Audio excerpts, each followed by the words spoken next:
25 जुलैला आषाढी एकादशी अर्थात देवशयनी एकादशी आहे. आता या एकादशीच्या दिवशी नक्की उपवास कसा करायचा आहे, एकादशी कधी सुरू होतीये, कधी संपतीये, सगळ्यात महत्त्वाचं या एकादशीच्या दिवशी पूजा कशी करायची किंवा कुठल्या गोष्टी आवर्जून कराव्या आणि कुठल्या गोष्टी अजिबात करू नये, या सगळ्या प्रश्नांची उत्तरं या एकाच व्हिडिओत देण्याचा प्रयत्न करणार आहोत. तेव्हा व्हिडिओ शेवटपर्यंत नक्की ऐका.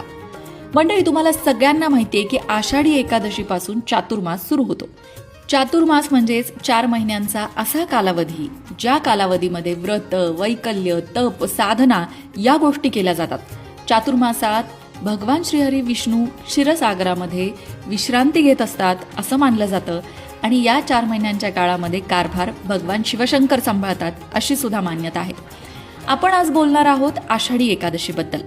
या एकादशीला महा एकादशी सुद्धा म्हटलं जातं आणि ही एकादशी सुरू होणारे 24 जुलैला सकाळी 9:12 आणि या एकादशीची समाप्ती होणारे 25 जुलैला सकाळी 11:34. आता तुम्ही म्हणाल, मग 25 तारखेला एकादशी कशी? तर आपल्याकडे आपण सूर्योदयाची तिथी मानतो, त्यानुसार 25 जुलैला आषाढी एकादशी आहे. आता बोलूया आषाढी एकादशीच्या उपवासाबद्दल. आषाढी एकादशीचा जो उपवास आहे तो 25 जुलैला करायचा आहे. या उपवासामध्ये तांदूळ खाल्ले जात नाहीत, कुठलाही धान्य खाल्लं जात नाही.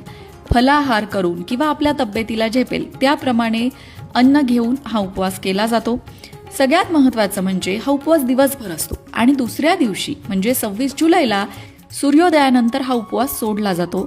पारणं या उपवासाचं केलं जातं. मंडळी, आषाढी एकादशीच्या उपवासाचं मोठं पुण्य आहे आणि आषाढी एकादशीचा उपवास हा इतर सगळ्याच एकादशींचं पुण्य मिळवून देणारा उपवास आहे. म्हणूनच हा उपवास श्रद्धा भक्तीने करावा. उपवासाबरोबर आणखीन काय करावं? उपवास सगळेजण करतात, पण या उपवासाबरोबर आषाढी एकादशीच्या दिवशी तुमच्या घरी जर पांडुरंगाची मूर्ती असेल किंवा पांडुरंगाचा फोटो असेल किंवा भगवान श्रीहरी विष्णूंची मूर्ती असेल तर त्या मूर्तीची, त्या फोटोची पूजा नक्की करावी. आषाढी एकादशीच्या दिवशी सकाळी लवकर उठावं, स्नान करावं, सूर्याला अर्घ्य अर्पण करावं आणि पांडुरंगाची पूजा करावी. तुम्हाला सकाळी जमणार नसेल तर तुम्ही संध्याकाळी पूजा केली तरी सुद्धा चालेल. आता आषाढी एकादशीची पूजा कशी करायची या संदर्भातला एक व्हिडिओ आपल्या लोकमत भक्ती चॅनलवर आहे. त्यामध्ये पूजा करून दाखवलेली आहे. पूजेमध्ये काय काय साहित्य हवं ते सुद्धा दाखवलेलं आहे. तो व्हिडिओ नक्की बघा, तो तुम्हाला मार्गदर्शक ठरेल. या व्यतिरिक्त आषाढी एकादशीच्या दिवशी पूजेबरोबरच तुम्ही काही मंत्र आणि स्तोत्र सुद्धा नक्की म्हणू शकता. मंत्रांमध्ये ओम नमो नारायणाय यांसारखे विष्णू मंत्र किंवा विठ्ठल विठ्ठल जय हरी विठ्ठल यांसारखे विठ्ठलाचे मंत्र सुद्धा जपू शकता. कुठलाही एक मंत्र निवडा आणि तो 108 वेळा म्हणजे 1 माळ जप करण्याचा संकल्प करू शकता. आणखीन दुसरी गोष्ट जी एकादशीला आवर्जून करावी ती म्हणजे विष्णू सहस्रनामाचं पठण किंवा श्रवण. विष्णू सहस्रनामामध्ये भगवान श्रीहरी विष्णूंची 1000 नावं आहेत आणि त्या नावांचं स्मरण करण्यासाठी विष्णू सहस्रनाम पठण करणं किंवा श्रवण करणं आषाढी एकादशीच्या दिवशी पुण्याचं मानलं जातं. या व्यतिरिक्त तुम्हाला जर विष्णू सहस्रनाम ऐकायला किंवा म्हणायला जमणार नसेल तर तुम्ही हरिपाठ म्हणू शकता. त्यामध्ये सुद्धा भगवान श्रीहरी विष्णू किंवा पांडुरंग यांचं स्मरण आहे. भगवद्गीतेतला एखादा अध्याय सुद्धा नक्की वाचावा किंवा ऐकावा. अर्थात सगळ्या गोष्टी करायला नाही जमणार आहेत, पण या व्हिडिओमध्ये ज्या काही गोष्टी सांगतो आहोत त्यातली कुठलीही एक गोष्ट जरी तुम्हाला करायला जमली तरी आषाढी एकादशीचं तुमचं व्रत सफल होणार आहे. मंडळी, आषाढी एकादशीपासून मगाशी म्हटलं तसं चातुर्मासाची सुरुवात होते आणि या दिवसापासून 4 महिन्यांसाठी आपल्या एखाद्या आवडत्या पदार्थाचं सेवन सुद्धा त्यागलं जातं.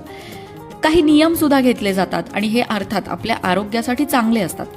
काही मंडळी 4 महिने परान्न सेवन करत नाही, म्हणजे बाहेरचं काही खात नाहीत, किंवा काही मंडळी अगदी एकभुक्त राहतात.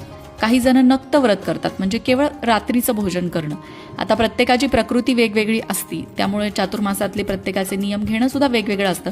पण या सगळ्याच व्रतांना गोविंद शयन व्रत म्हटलं जातं. या एकादशीला पद्मा एकादशी असं सुद्धा नाव आहे.